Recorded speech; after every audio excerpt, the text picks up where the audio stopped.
جو لوگ ایمان لائے اور عمل نیک کیے ان کے لیے خوشحالی اور عمدہ ٹھکانہ ہے۔ تو جب ذوالحجہ کا چاند نظر آئے تو ان ایام میں سے کچھ خاص اعمال ہیں جن کا ہمیں حدیث سے تذکرہ ملتا، جن میں سے پہلا عمل نماز ہے۔ تو سب سے پہلا کام نماز کو بر وقت ادا کرنا، خشوع و خضوع سے ادا کرنا اور دل کی حاضری کے ساتھ، جیسے زبان سے حاجی کہتے ہیں نا لبیک اللہم لبیک، تو نماز میں بندہ مومن کا دل اسی طرح سے حاضر ہو جائے۔ ان دنوں میں دوسرا عمل روزے ہیں۔ اعمال صالح میں روزے کی بہت زیادہ اہمیت ہے۔ ہندہ بن خالد جوہنی نبی صلی اللہ علیہ وسلم کی بعض ازواج مطہرات سے روایت کرتے ہیں، رسول اللہ صلی اللہ علیہ وسلم 9 ذوالحجہ، یوم عاشورہ اور ہر مہینے کے 3 دن کے روزے رکھتے تھے۔ تو جو لوگ ذوالحجہ کے 9 روزے نہ رکھ سکیں تو وہ عرفہ کا روزہ رکھ سکتے ہیں، اور عرفہ کے روزے کے ساتھ ایک اور روزہ ملا لیں۔ یہ مسند احمد، ابو داؤد اور نسائی کی روایت ہے۔ امام نووی رحمہ اللہ نے فرمایا ان 10 دنوں کے روزے مستحب ہیں، یعنی بہت پسندیدہ ہیں۔ 10ویں دن تو ظاہر روزہ نہیں ہوتا، لیکن ان 10 دنوں سے مراد یہ کہ عشرہ ذوالحجہ کا یہ خاص کام ہے۔ ایک اور روایت کے الفاظ ہیں فَأَكْثِرُوا فِيهِنَّ مِنَ التَّهْلِيلِ وَالتَّكْبِيرِ وَذِكْرِ اللَّهِ وَإِنَّ صِيَامَ يَوْمٍ مِنْهَا يَعْدِلُ بِصِيَامِ سَنَةٍ وَالْعَمَلَ فِيهِنَّ يُضَاعَفُ ب700 ضِعْفٍ۔ تم ان دنوں میں تحلیل، تکبیر اور اللہ کا ذکر زیادہ سے زیادہ کیا کرو۔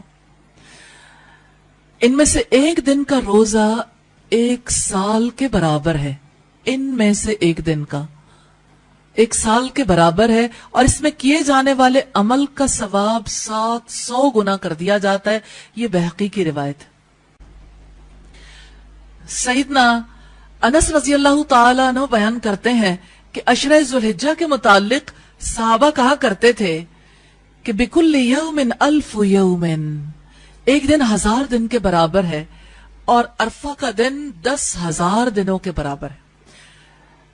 تو حافظ ابن حجر نے اس بارے میں اس کے جو خاص فضائل بیان کیے ہیں کہ بنیادی عبادات، نماز، روزہ، صدقہ اور حج سب اکٹھے ہو جاتے ہیں ان دنوں میں الحمدللہ۔ اور ہم دیکھ رہے تھے ان دنوں کے روزے کے بارے میں، اور ہم نے دیکھا ان دنوں کی تکبیرات کے بارے میں۔ سیدنا ابو ہریرہ رضی اللہ تعالیٰ عنہ سے روایت ہے کہ نبی صلی اللہ علیہ وسلم نے فرمایا ما من ایام احب الی اللہ ان یتعبد له فیہا من 10 ذی الحجۃ یعدل صیام کل یوم منہا بصیام سنۃ وقیام کل لیلۃ منہا بقیام لیلۃ القدر۔ ترمذی کی روایت ہے اللہ تعالیٰ کے نزدیک کوئی عمل عشرہ ذوالحجہ میں کیے جانے والے عمل سے زیادہ پسندیدہ نہیں ہے۔ ان میں سے ایک دن کا روزہ 1 سال کے روزوں کے برابر ہے، اور ایک رات کا قیام لیلۃ القدر کے قیام کے برابر ہے۔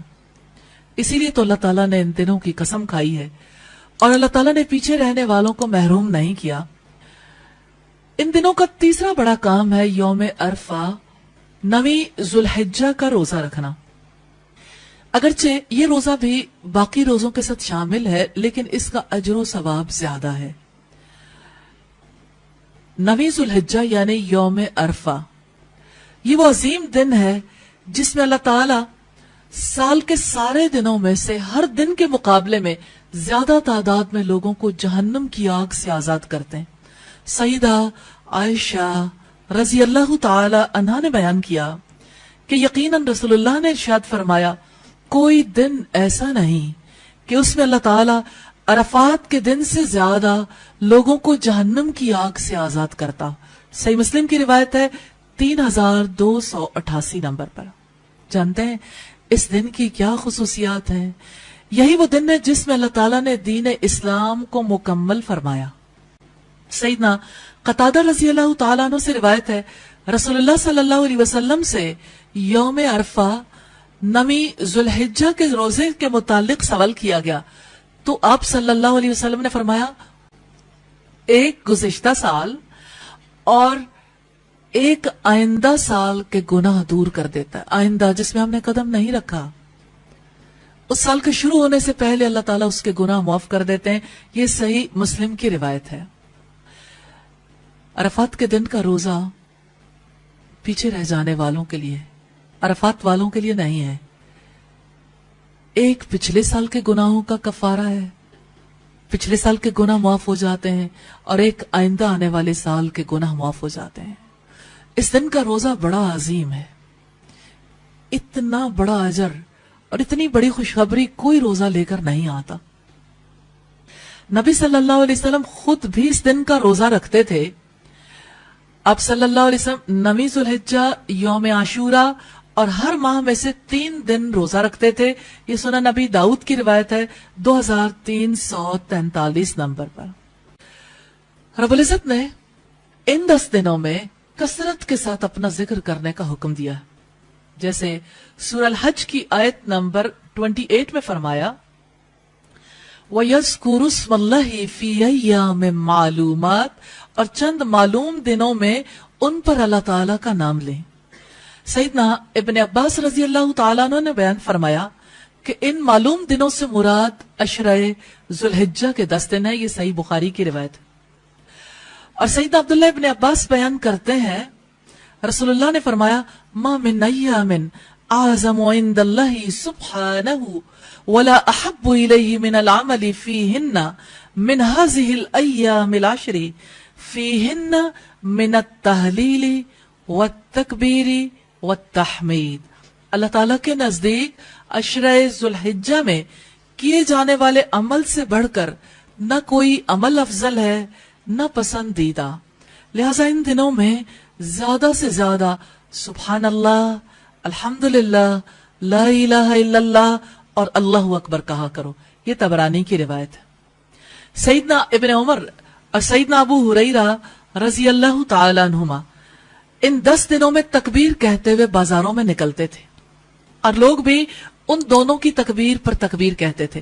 یعنی ادھر سے تکبیر شروع ہوتی تھی، سب لوگ تکبیر پکارنا شروع کر دیتے تھے. انہوں نے یہ بھی کہا کہ سیدنا عمر منا میں اپنے خیمے میں تکبیر کہتے تھے، اور بازاروں میں بھی لوگ تکبیر کہتے، حتیٰ کہ منا تکبیروں سے گونج اٹھتا تھا. تو سلف صالحین اس بات کا بہت اہتمام کرتے تھے. امام بخاری نے بیان کیا ہے کہ ان 10 دنوں میں صحابہ کرام تکبیرات کہتے ہوئے نکلتے تھے، اور محمد بن علی نفلی نماز کے بعد تکبیر کہتے تھے. یہ صحیح بخاری کی روایت ہے. سیدنا ابن عمر نمازوں کے بعد اپنے بستر پر اپنی مجلس میں چلتے ہوئے تکبیر کہتے تھے، اور اونچی آواز سے تکبیر کہنا مستحب ہے. یہ سیدنا عمر، سیدنا ابن عمر اور سیدنا ابو ہریرہ رضی اللہ تعالیٰ عنہ کا فعل ہے. تکبیرات کے بارے میں دیکھیں گے. پہلی تکبیر ہے اللہ اکبر اللہ اکبر اللہ اکبر کبیرہ. اللہ سب سے بڑا ہے، اللہ سب سے بڑا ہے، اللہ سب سے بڑا ہے، بہت بڑا. اللہ اکبر لا الہ الا اللہ واللہ اکبر وللہ الحمد. اللہ سب سے بڑا ہے، اللہ سب سے بڑا ہے، اللہ کے سوا کوئی عبادت کے لائق نہیں، اور اللہ سب سے بڑا ہے، اور اللہ ہی کے لیے حمد ہے. یہ کتنے پاک کر دینے والے کلمات ہیں. اللہ کی تکبیر کتنی بڑی چیز ہے. اذان میں سب سے پہلے تکبیر، نماز میں سب سے پہلے تکبیر، جانور ذبح کریں تو سب سے پہلے تکبیر، بلندی کی طرف سفر کریں یا چڑھیں تو تکبیر. ہاں، یہ مسلمانوں کا سلوگن ہے. سب سے زیادہ قیمتی بات اللہ اکبر، اللہ سب سے بڑا ہے. اسی طرح سے یہ تکبیر اللہ اکبر اللہ اکبر اللہ اکبر 3 بار، اللہ سب سے بڑا ہے، اللہ سب سے بڑا ہے، اللہ سب سے بڑا ہے، لا الہ الا اللہ واللہ اکبر. اللہ کے سوا کوئی عبادت کے لائق نہیں، اللہ سب سے بڑا ہے، اللہ اکبر وللہ الحمد. اللہ سب سے بڑا ہے، اللہ سب سے بڑا ہے، اللہ سب سے بڑا ہے، اور اسی کے لیے حمد ہے. اللہ تعالیٰ سے دعا ہے ہمیں اس سنت کو اپنانے اور رواج دینے کی توفیق عطا فرمائے. تو